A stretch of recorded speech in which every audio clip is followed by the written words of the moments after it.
chance to fulfill their potential. I want to thank all of you for joining us here today. And over the past year, we've tried to do everything we can to rally the entire administration behind this effort to reduce and ultimately stop bullying. And while I think we have made some real progress, I absolutely know that we have a long, long way to go. In the Bully Side Project, you saw just how important this work is. These are real-life stories about students who took their own lives after being bullied. And they are sobering reminders of exactly how devastating bullying can be. They're also a reminder of how the entire community suffers, parents and classmates, and even the child engaged in the bullying itself. It creates a toxic environment and creates barriers to learning, and in the worst cases, can even lead to the suicides of our nation's young people. Last year, when my team at the department convened the summit, little did we know that unfortunately soon after, national attention would turn dramatically to this issue. Just weeks later, Tyler Clementi succumbed to the outrageous behavior of people he trusted. Tomorrow marks the anniversary of his suicide, and tragically, Tyler's death isn't the only one. Last fall, as all of you know, several other young people took their lives after being bullied or harassed. And a number of brave parents and relatives are here today because they too lost children, in part because of bullying. There can be no greater heartbreak, but all of them are now working to ensure that other students and children won't suffer in the same way their own children did. And I want to recognize and thank some of these strong and dedicated people. Wendy Walsh and her son Sean, mother and brother of Seth Walsh, who have worked with schools to protect gay students from bullying. Kevin and Tammy Epling, parents of Matt Epling, who have led the charge to establish community-based awareness programs and legislation to stop hazing and bullying in schools. Eileen Moore, the aunt of Phoebe Prince, who created a guidebook called You Are Not Alone, a suicide prevention resource for dealing with bullying and its victims. Eileen now leads Phoebe's Messengers, a student group with a mission to find solutions to bullying. Tammy and Sean Auberg, parents of Justin Auberg, who are working with their local, state, and federal representatives to create stronger and more inclusive anti-bullying policies. Masika Bermudez, mother of Yahim Herrera, who speaks out against harassment and advocates for laws to stop bullying. And Tricia Benke, mother of Paige Benke, who is out working to get the message out that suicide is not the answer. And Kevin Jacobson, father of Cameron. He and his wife, Wanda, founded a charitable foundation called Kindness Above Malice, KAM.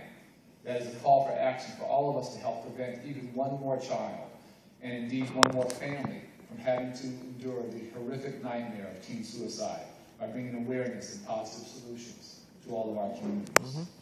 I want to thank all of you for your remarkable courage. All of you are leaders who are using your advocacy to prevent bullying. You're working to make schools safe for all children. You're actively working to prevent bullying and to enforce the simple message that enough is enough. It's time to stop this epidemic. Children are being bullied for far too many reasons: for their race or national origin, for having a disability, actual or perceived sexual orientation, for how they look, or who they date, or who their friends are, and how they perform in school, or on the athletic field, or how they speak. But bullying, as we all know, is something no child should have to face.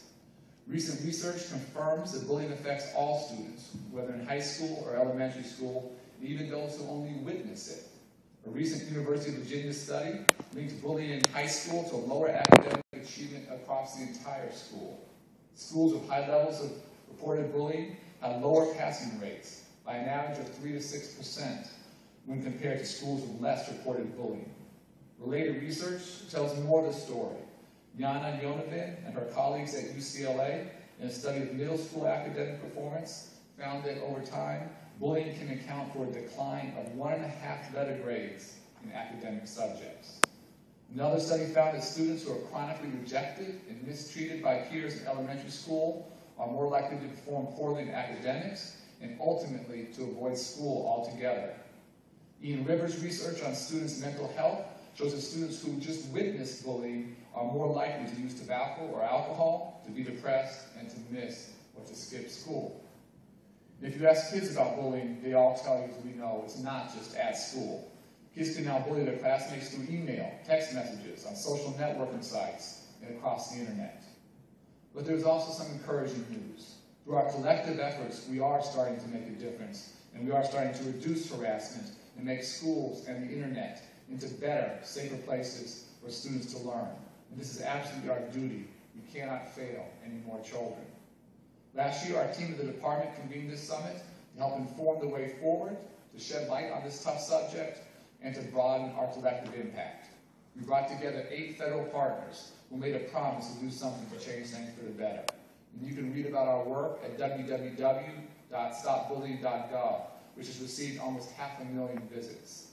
And I want to commend all of our partners for their efforts over the past year. There's been an unprecedented commitment by both the private and the public sectors to understand and to address bullying. Campaigns have helped students learn how to talk to adults about their problems, encourage parents to better support their children and monitor what they're doing online, and taught kids that bullying is flat out wrong. At the federal government, we've made progress in developing a uniform definition of bullying and analyzing the effectiveness and the comprehensiveness of state anti-bullying laws. Last October, we sent a Dear Colleague letter to school administrators explaining that they have a legal duty under the federal civil rights laws to prevent discriminatory harassment. And we provided a series of practical examples to help them understand how to address harassment when it does occur. In December, I sent a memo to all governors and chief state school officers outlining the key components of state anti-bullying laws. This memo serves as a reference to states and districts as they develop or revise anti-bullying legislation and policies. And we'll continue to work with state and local policymakers and educators to keep children safe and to provide them with the best learning environment possible. In June, I issued a Dear Colleague letter reaffirming the rights of students to form gay-straight alliances and other non-curricular clubs under the Equal Access Act. These student groups can and do make schools tolerant and inclusive places and ensure that all students have the support they need to succeed. We've also focused on vigorously enforcing existing federal laws that speak to this issue. As you heard from Ruslan, we have greatly stepped up enforcement of civil rights laws under her leadership in our Office for Civil Rights. We're also committed to providing technical assistance on a variety of related topics. We partnered with the Office of Juvenile Justice and Delinquency Prevention to host a number of webinars that have reached a nationwide audience, explaining topics like when bullying constitutes discriminatory harassment and how to constructively intervene in bullying situations.